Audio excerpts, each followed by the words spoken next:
back to TCI headquarters. Time for our Tuesday Tiger Talk. We're doing this one a little bit later again this week because we're not on a normal schedule. Next week we will be. Man, do we have some fun stuff to talk about today, guys. Man, did it? Yeah, just like we all expected. You know, Clemson scored 42 points like I thought. And you guys had both big wins for Clemson. You were a little closer. No, you were closer. Yeah. I thought they wouldn't cover, but I didn't think it would be the money line. Same here. I didn't think they'd Holy smokes. Not what any of us expected, obviously, if you saw our videos last week. We got Dabo on a Zoom call last night. We got player interviews. It was a hard week for those players to come in front of the media after that type of performance. One thing I actually just posted on our new message board, so go check it out, is on the Putnam. I thought he handled everything very professional. I thought so too. I thought he was first class. It's not easy to go in and do. So some of those guys I thought did a good job handling the interviews. We're going to start off with Dabo.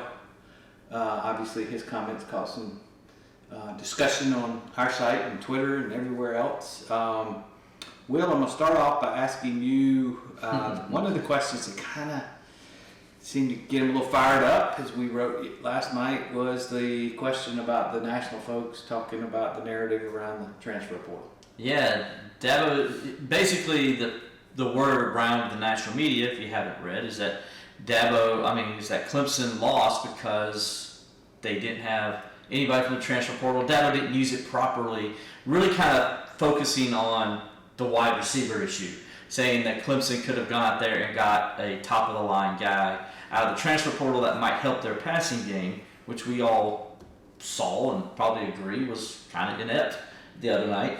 And so that's kind of the point they were hitting. And so Dabo was asked about that in the press conference, or the teleconference, however you call it now, Zoom conference, last night. And Dabo, of course, got a little defensive.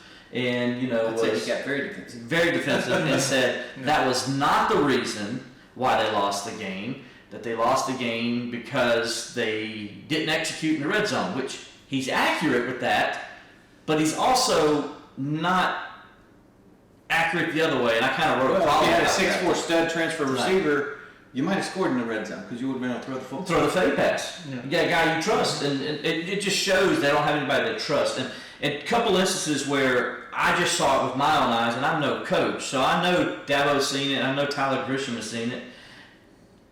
First of all, the tight end runs into the middle of the field on the first possession, and I know a lot of people out there probably thought that was on the quarterback, that was his fault for throwing almost an interception. No, that was Jake Brittingstall's fault. He gave up on the play.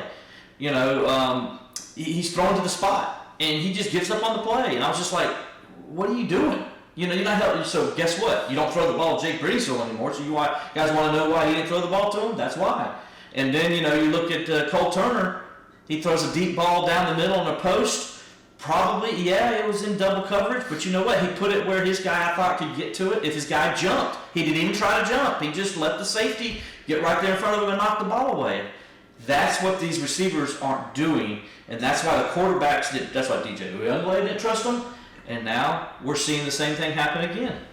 We're going to have a lot more on the portal. Obviously, Tail Will's a little fired up about it. I'll give you a little side note. Was texting today with a former Clemson coach. Mm-hmm.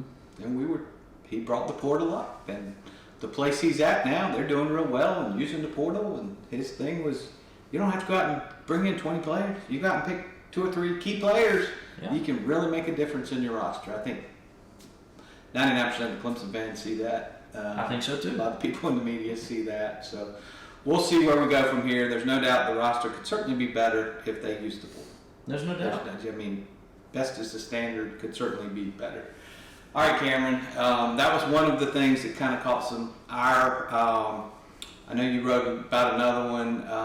Barrett Carter made a comment yesterday, which I think people kind of took out of context. I think my take on it from Barrett was, he was trying to, be humble and find something negative, about his play and all that to come out with. And, he came out and said, well, it's first game, found out, okay, you're not quite in football shape, so I'm going to go work on getting in better shape. And people kind of went crazy with those comments. Dabo was asked about that last night, and he kind of defended the situation a little bit. Mm-hmm.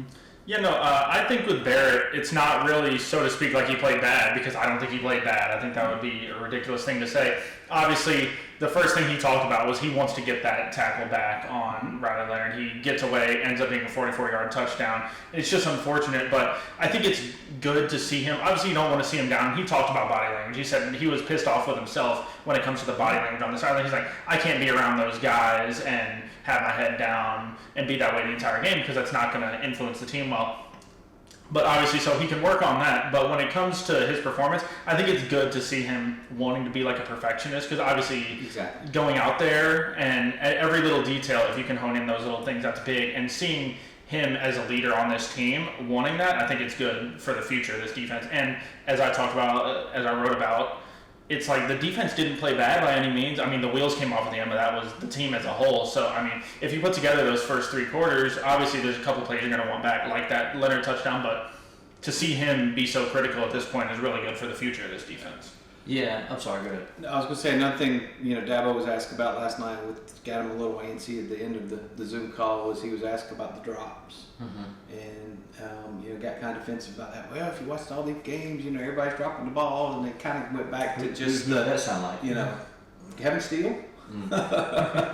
Or Tommy Bowden. Tommy Bowden. I love you, Coach Bowden, but yeah, you guys are known. And there were a lot of drops, and as you said, they just didn't have what you wanted to see out of the receiver position. It was almost like they were scared to try to use it at times. I actually thought Bo Collins, when they gave him opportunities, actually was one of the bright spots. I thought Tyler Brown was a bright spot. Yeah. Freshman, first game. Yeah. I was like, okay, that's something, first game, that's something to work with there. Absolutely, and I think there were some bright spots at wide receiver, as you mentioned. But then again, I mentioned the other plays earlier that just kind of, show what's going on there. But, they had 4 drops, and they were significant drops. And, Dabo mentioned one. Will Shipley just didn't he said he faded into the route when he should have, done something different. And then, he got his hands on the ball, tipped up there, gets intercepted. And then there was another play, I think Antonio Williams dropped a key third down play that would have been a first down. Those are things that add up through the course of a game, those little things like that. And, we've seen this as a constant the last 3 seasons now, right? I mean, it's just been a constant. And I think you've got to look at, a couple of things here. They're not developing guys the way they used to. And, okay, what's the reason for that? I think we all know the answer there. And then what's the answer there, Will? Are we gonna let him off that easy? Well, I think the answer is you got to look at coaching. And it starts with Tyler Grisham, the wide receivers coach. Tyler's former Pittsburgh Steeler, Clemson Tiger. I love the guy. I do. But they haven't got it done since Jeff Scott left. They've digressed and they haven't got better. And it's like showing every year. And so you can't say, well, it's just a one-time thing. There's consistency there now where it's a trend. Clemson's receivers just aren't producing at the level. They're not even producing at an average level right now, in my opinion. They're bad. I mean, that's the only thing I can say about it. They're bad. In the last 3 years, they've been bad, and it's hurting this football team. And it's one of the reasons why the Tigers haven't made it to the college football playoff the last 2 years. I'll tell you one thing going off that, if not trying to be the over-positive person, but the 2 positives in their wide receiver. Let me get there, Robert. Well, so Bo Collins was one you mentioned. That's good. But then your 2 other reliable guys, Tyler Brown and Tony Williams, they're both slot guys. You've got 2 slot receivers, and then obviously the concern with at tight end. I was joking. I was like, you almost got to put Jake out there on the boundary because it doesn't feel like they have somebody reliable to play those boundary spots. And when your 2 of your really promising options are both in the slot, you're running out of options to figure it out if you don't get the development going now, like you said with Tyler Grisham. Well, and I think Randall is supposed to be a part of that answer.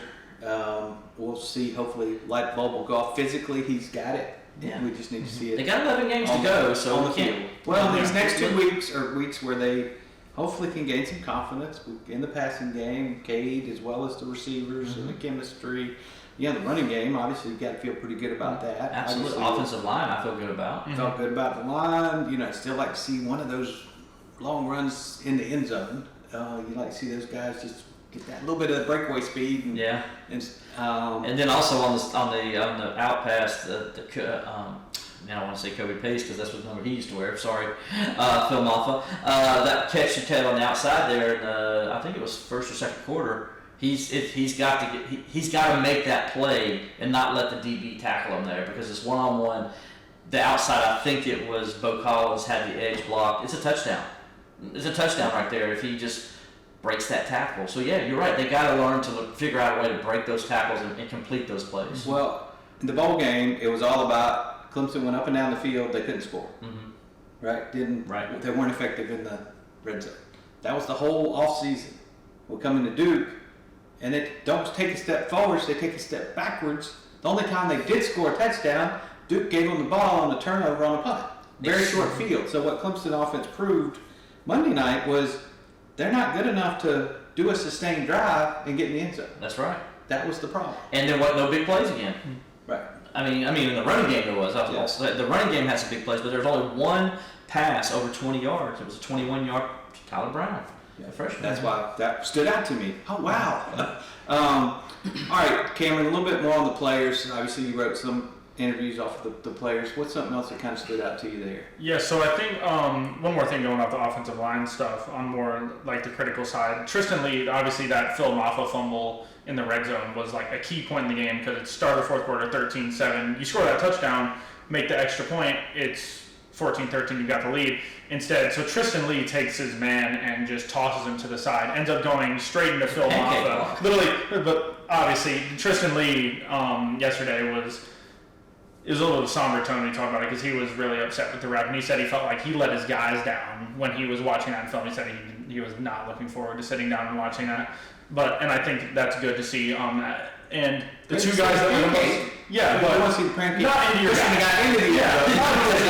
If you take him and let him in the end zone, we got somewhere to go. Glass half full. Okay, so that's enough of the offensive line being big tough guys the entire time. But going off on Tyler Brown, I really liked how he talked in front of the media. Obviously, seems like the lights come on for him. He's really confident. He's always got a smile on his face. This is all like a dream to him. And I think that's good to see that he's in that like dream state almost, but he's also going out and performing. And everybody talked about his speed, but as we saw in that 21-yard catch, obviously it'll be forgotten with the turnover the play after, but the technique was good on that route, and I think if they can target him more and try to create, as you talk about, it's two slot guys that you have that are really good, but if you can create opportunities for both of them, I think that's really big, because if you've got a freshman that can compete, you need to play him. If they're your two best receivers, I figure find a way to get those guys to let them make plays.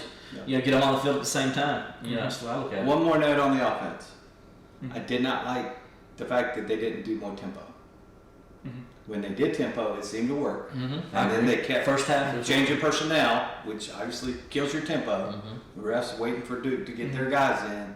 I thought when they were doing it, it was working. So I was a little disappointed that we didn't see more of that, especially in a night where it was very warm out there. It was very humid. So you could have really worn that defense down if you did that more.